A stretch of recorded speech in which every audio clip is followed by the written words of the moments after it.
Fala galera, tudo bem com vocês? Estão aqui mais um papo, eu, Gi, para falar um pouco da semana do São Paulo, como que foi o último jogo, né? Agora o São Paulo vai ficar um período sem jogos, essa janela de transferências, né? Sábado, domingo, segunda ali, muito esquentada, né? A torcida pedindo a volta do Caleri, ele voltou. Neves também chegou aí, depois, né, dessa longa novela, né? Vem Neves, não vem Neves desde o início do ano.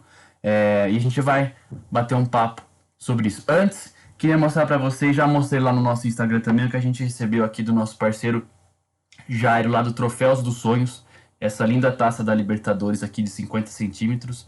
Vou deixar na descrição do vídeo aqui embaixo para vocês o link do site dele, tá bom? Caso vocês se interessem. Ou vê lá no Instagram mesmo, é @Troféus dos Sonhos. Vou deixar também na descrição aqui para vocês. Bom, a gente queria falar de Libertadores, né, Gi? Mas vamos falar de Campeonato Brasileiro. Para começar, São Paulo empatou com o Juventude, né? 1-1 no último domingo. Queria que você fizesse uma análise rapidinha pra gente. O que você achou desse empate? Um jogo morno, né? Fora de casa. Tinha a vitória nas mãos. Perdemos novamente nos últimos minutos com um gol bobo de falta. É isso, Berg. Acho que você pediu para eu fazer o resumo, mas você acha que já fez melhor do que eu poderia falar. Brincadeira à parte, eu acho que é isso. O São Paulo teve mais uma vez o jogo na mão, né? Teve mais uma vez o jogo controlado, sem grandes problemas. O Juventude não atacava, o Juventude não levava perigo para o gol de São Paulo. Thiago Volpe não fez nenhuma defesa no jogo, assim que eu me lembre, algo muito importante. Mas aí aconteceu, né? O São Paulo tem uma polêmica de arbitragem, um mau uso do VAR, né? O Éder até estava impedido, mas o árbitro não tem que ir na cabine do VAR checar o impedimento. Então fica toda essa confusão típica do futebol brasileiro. E aí o São Paulo, que teve um pênalti nesse mesmo lance de impedimento do Éder, ele acaba tendo um outro pênalti mais para frente, aí um pênalti até um pouquinho discutível, né? Tem gente, torcedor do São Paulo mesmo, que diz que não foi pênalti, enfim. Mas é isso, o São Paulo foi lá, fez 1-0 com o Reinaldo. Tava com 40 do segundo tempo praticamente. Era só segurar o resultado, cozinhar o jogo ali e fazer um resultado, fazer uma vitória importante, porque o Juventude, ele tá bem próximo do São Paulo na tabela de classificação, bem próximo mesmo. O Juventude tá ali em coisa de 12º, 13º, primeiro. São Paulo também mais ou menos nessa faixa. E aí o São Paulo ganha fora de casa, é um resultado muito bom. Mas aí agora deixou passar, empatou, Juventude empatou com o Fluminense agora na última quinta-feira também, então foi um resultado bom para o São Paulo, que são times que estão ali brigando um com o outro, né? Aham. O Fluminense, o Juventude estão brigando com o São Paulo por ali. E aí eu acho que é isso. O São Paulo deixou passar mais uma vez o resultado, né, Berg? Isso que foi o principal problema. Era Agora vai que. ficar um tempo. Vai lá. Não, é só comentar, é aquele jogo, né, que dava pra, como você falou, se distanciar um pouco, né? Agora tá ali meio com o Juventude, o Santos ainda ali meio empacado com o Diniz também. E eu até vi as reportagens, foram os outros adversários, né, os resultados foram bons pro São Paulo pra dar esse salto na tabela, né? Quem sabe começar a ter a visão ali do G6, né, G7 e sonhar com uma vaga na Libertadores. Porque título, né, Gi? Acho que é indiscutível que já tem ali os seus dois, três favoritos. Mas pode completar, desculpa. Não, e era isso. Acho que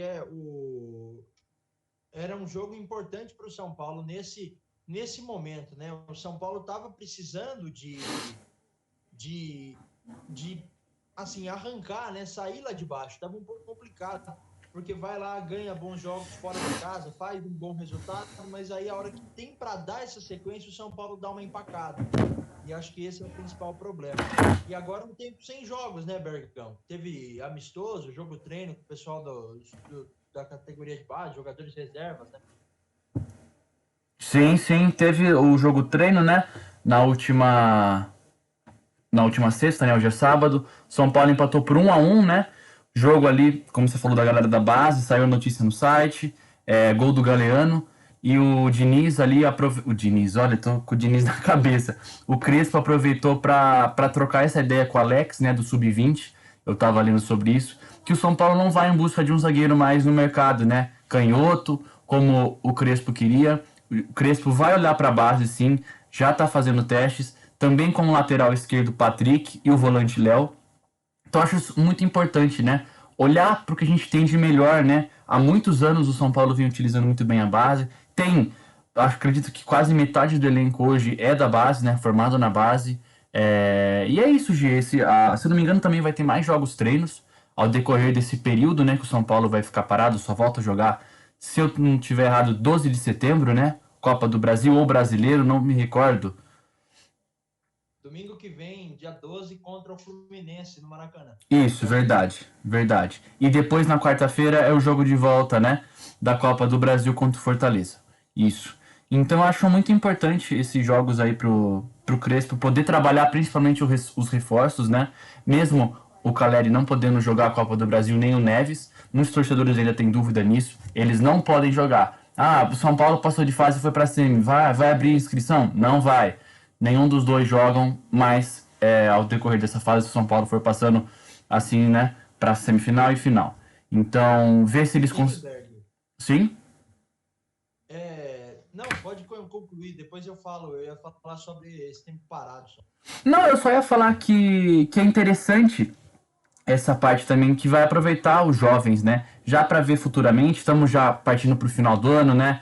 Já estamos quase iniciando o segundo turno do Campeonato Brasileiro, tem essa reta final da Copa do Brasil, e que o Caleri, né, tá 4 meses parado, sem jogar um jogo oficial, e o Neves, eu vi alguns números, acho que ele jogou 16 jogos, comparado ao Léo. Eu vi uma comparação ao nosso zagueiro Léo. O Léo é um dos que mais jogou no São Paulo, 39 jogos, enquanto o Gabriel fez até agora 16 jogos.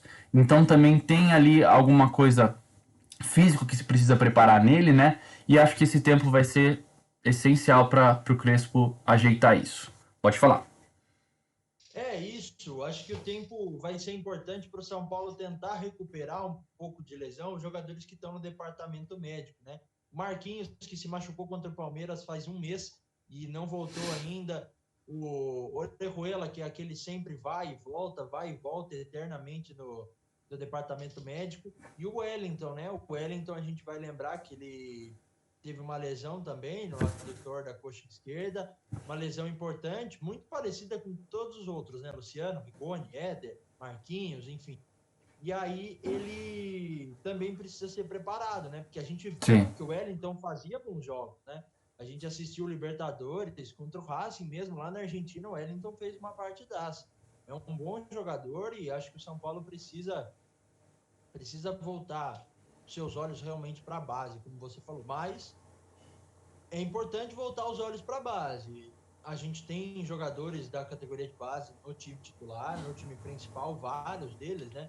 Vários que são importantes, mesmo que o torcedor critique de uma forma ou de outra, mas Lisiero, Rodrigo Nestor e Gabriel Sara são muito importantes para o time de São Paulo. Eles têm seus erros, eles têm suas falhas, porque são jovens, enfim. E o Luan também, Luan, Igor Gomes, são jogadores muito importantes para a construção do que é o São Paulo hoje.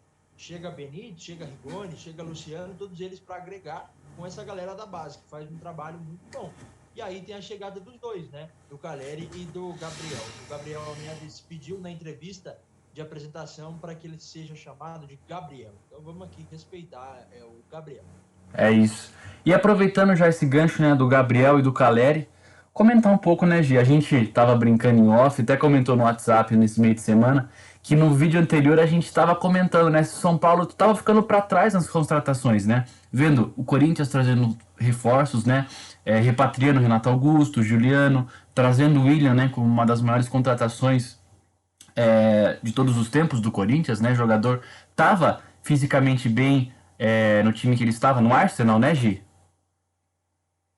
Fisicamente bem, nem tanto, né? Ele tava acima do peso. Isso. Neymar, né? Mas eu quero dizer que, tipo assim, ele tava jogando, né? Não tava um jogador parado, esquecido na Europa. Ainda ele tava ali, né? Tava mais nos seus baixos do que altos, mas é um jogador de nível europeu. Então a gente até comentou o São Paulo tava ficando para trás. E já no próprio sábado saiu as notícias que o São Paulo tava ali de olho no Neves, no Caleri, talvez num goleiro, né? Depois das falhas diversas do Volpi e também num zagueiro. Porém, se concretizou até na segunda-feira a vinda do Gabriel Neves, uruguaio volante, e do Jonathan Caleri. Gi, o que você achou dessas contratações pontuais aí e de finalzinho da janela de transferência? Eu acho que o São Paulo ele vai muito bem porque contrata onde precisa, entendeu? Então, no meu entender, no que eu vejo de São Paulo, faltava um centroavante que fizesse gols. Porque, por exemplo, contra o Palmeiras, se o Pablo não perde aquele gol, era 1-1 o jogo, muda a história, o São Paulo poderia até levar para os pênaltis, enfim. A gente nunca ia saber como que mudaria a história do jogo com aquele gol que o Pablo perdeu. E talvez, se fosse o Caleri lá, ele não perderia esse gol.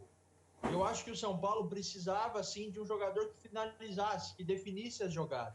O Rigoni é o artilheiro do time na temporada, junto com o Pablo ali, mas o Rigoni não é centroavante. Nem o Luciano, propriamente dito, era centroavante. O último que a gente teve centroavante de área era o Brenner, ano passado, que foi muito bem. Mas daí, eu acredito, Bergão, que o São Paulo contratou onde estava precisando. Acredito que o Gabriel Neves, o Gabriel no caso, vem para suprir uma ausência importante, que são as ausências do Luan, né? Quando o Luan não está ali jogando de primeiro volante, que ele está machucado, que ele está suspenso, que ele está fora, o Gabriel vai entrar ali muito bem. Acho que vai dar uma sustentação interessante e vai trazer mais uma opção para o meio-campo que tem jogadores praticamente da base, na parte de trás do meio, né? O William veio de fora, mas não é da base, mas está machucado e não consegue jogar. E aí, quem tá ali do meio para trás é base. É Luan, é Lisieiro, é Nestor, é o Sara que joga um pouquinho mais atrás também, quando precisa. O Gabriel chega para dar essa sustentação, né? Do meio para frente, a gente tem Benítez, Rigoni, Luciano, Éder, que são caras de fora das categorias de base do São Paulo. Eu acho que é importante, eu acho que o São Paulo acertou nas contratações e eu gostaria muito de ver o Ivan no São Paulo, goleiro, né, que você comentou, o Ivan da Ponte Preta. Isso. Eu sou um cara que gosto de acompanhar Brasileirão da Série B e eu acho que o Ivan é um baita goleiro. Eu acho que ele é muito bom goleiro, ele é novo ainda, tem idade olímpica, sei lá, 23, 24 anos, ele é muito bom goleiro. Eu acho que se ele viesse para o São Paulo, seria um passo importante para a carreira dele, para ele dar um salto de qualidade. E o São Paulo tem um goleiro muito bom. Eu acho que o Ivan é muito bom. E seria importante que o São Paulo contratasse, né? Porque a gente sempre fala, Berto, todos os times, eles têm um goleiro confiável. Goleiro realmente assim, que tipo, você olha pro gol, você vê que o cara vai dar a confiança, vai dar a segurança. O Everton é um baita goleiro. O Cássio, um pouco mais velho já, mas continua fazendo defesas importantes quando precisa. João Paulo dos Santos tem suas falhas em bola aérea, mas é um baita goleiro, ele é muito bom goleiro. E aí, isso nos times de São Paulo, né? A gente tem time Rio de Janeiro, Diego Alves é um goleiraço. E outros times do Campeonato Brasileiro. Sim. O Galo tem o Everson, que é muito bom também. E o São Paulo peca um pouquinho nesse aspecto, né? Não tem um goleiro confiável. Thiago Volpe é aquele que vai fazer grandes partidas contra Cuiabá e Juventude e vai fazer péssimas partidas contra Fortaleza e Palmeiras. Então, acho que o São Paulo poderia pensar um pouquinho nisso. Parece que quando a gente mais vai precisar dele, né, que a torcida tá com mais confiança, depois de ver um belo jogo, como você falou, contra o Cuiabá, Juventude, Atlético Paranaense, aí vai lá contra um Palmeiras, umas quartas de final e me faz isso, né? Então, só para completar do Caleri e do Gabriel, concordo com tudo que você falou. Eu acho que, começando pelo Gabriel, eu acho que é muito importante ele suprir essa falta. Já teve matéria que saiu no GE, na UOL, que fala que nesses primeiros treinos o Crespo utilizou ele sim de primeiro volante. Ah, a torcida fala, mas ele não é primeiro volante, vinha atuando como segundo. Mas ele, se eu não me engano, de formação, ele joga como primeiro e segundo. E vai ser muito importante, né, para suprir essa falta. Até mesmo quando o Crespo quiser jogar num 3-4-3, né, que joga com dois volantes e daí os dois alas abertos, ele faz essa função muito bem no meio. E do Caleri, cara, assim, eu não vou mentir que no fundo, eu sinto uma preocupação com essa parte de, o Caleri voltou, toca no Caleri que é gol. Claro, eu me animo, não vou mentir, porra, Caleri, 31 jogos, 16 gols na passagem dele, baita de um atacante, né, argentino, raçudo, é o que a gente precisa hoje, foi o que você falou, a gente não tem esse jogador no elenco. Poderíamos ter tido outra história se tivesse tido ele na Libertadores, ou até mesmo antes no Brasileiro, poderíamos. mas eu sinto que, não é ídolo, mas esses jogadores que voltam, teve uma passagem boa tal ano, tá voltando. Mas assim, o torcedor tem que entender, ele volta 5 anos mais velho, volta com uma experiência boa e não tão boa na Europa, né? Não fez ali bons jogos, fez poucos gols, 33 gols, se eu não me engano, em um monte de times, um monte de jogos. E até como o Caio Ribeiro falou esses dias, 33 gols é uma temporada de um atacante bom. Podemos ver o Diego Souza, né? Fazendo mais de 30 gols na temporada passada, na anterior também. Então, acho assim, tem que ter paciência. Não vai sair, O né? Gabigol tá no meio da temporada, Berg, só para contextualizar, o Gabigol tá no meio da temporada, ele tem 27 gols em 27 jogos e não acabou nem o primeiro turno do Brasileirão. Então, pra você ver, o cara pode chegar a 40 gols e vai chegar com certeza, passar de 30, 35. Então, assim, eu espero que a torcida, no geral, tenha paciência, Gi, porque não adianta vir e acontecer igual com o Alexandre Pato, por exemplo, que teve a passagem lá em 2014, né, com o Kaká, com o Ganso, pô, quase fomos campeão brasileiro, aí voltou. Aí já na reta final dele ali, já não vinha bem com o Diniz, aquela treta que a gente não sabe até hoje o que aconteceu. Perdia gols, não fazia, aí começou a jogar mal, não sei o que, aí saiu do São Paulo. Aí a torcida queima. Não é jogador do São Paulo, mas quando veio, aclamou, volta Pato, não sei o que. Então, né, acho que tem que ter o pezinho no freio aí pra segurar essa empolgação. E também dos goleiros que você falou, eu acho que é importantíssimo, cara, a contratação de um jovem goleiro. Você falou do Ivan da Ponte Preta. Tem também boatos que teria tido contato com o Marcelo Groi ex-grêmio. Assim, não sei como tá o futebol dele fora do Brasil. Faz muito tempo que eu não acompanho ele, não vejo falar o nome dele. Só em especulações de times. Você mesmo pode falar melhor se você souber de alguma informação. Mas eu acho que hoje eu traria um goleiro jovem, como você falou, o Ivan, que está em ascensão aí, tende a crescer, a subir mais, né, no futebol, a crescer dentro de um time bem, né? Berg, o São Paulo já pagou tanto dinheiro em jogador ruim, cara. O Jean mesmo, do ex-goleiro do Bahia, ele jogou nenhuma temporada no São Paulo, não foi titular durante, sei lá, ele fez 20 jogos como titular, o São Paulo pagou 10 milhões de reais para tirar ele do Bahia. E agora ele tá rodando aí, tá no Atlético Goianiense, tá no Cerro Porteño do Paraguai, e toda hora volta e mostra esse cara, vem jogar no São Paulo. Ele não é nada demais, gente. Não é nada demais. São Paulo fez uma burrada lá atrás, gastar um dinheirão nele e não tem como, entendeu? São Paulo já gastou tanto dinheiro em jogador ruim. Sim. E o Belmonte já falou, Jean não volta a vestir a camisa do São Paulo, tanto por aquelas cenas lamentáveis que tiveram, né, com a esposa, que não vem ao caso aqui, mas não quero também ver ele vestindo mais, mesmo se ele fosse o goleiro do Cerro Porteño, destaque. Cara, pra mim não merece mais vestir a camisa depois do episódio, né? E quer completar mais alguma coisa da parte das contratações desse tempo? Berg, tá tranquilo. É isso então. Bom, obrigado, Gi, por o papo de hoje. A gente comentou um pouco da Semana do São Paulo, das contratações. Comenta aqui embaixo o que vocês acharam também, Caleri, Gabriel, essa semana que o São Paulo vai ter de treinos aí. E as nossas boas-vindas aos dois. Que seja aí uma jornada muito bonita com a camisa do São Paulo, esse reencontro do Caleri com o São Paulo e essa nova era do Gabriel, né? Volante uruguaio tem muito a crescer no futebol brasileiro e principalmente no São Paulo. É isso. Queria deixar pedido para vocês aí de seguirem a nossa página, se inscreverem no nosso canal, na verdade, né? Sempre confundo. Ativarem o sininho também para chegar as notificações dos vídeos todo sábado para você, tá bom? E seguirem as nossas redes sociais, estão aqui embaixo, @sangue.tricolor, Instagram e TikTok, e sangue_tri no Twitter. Gi, muito obrigado, viu? Até semana que vem. Abraço.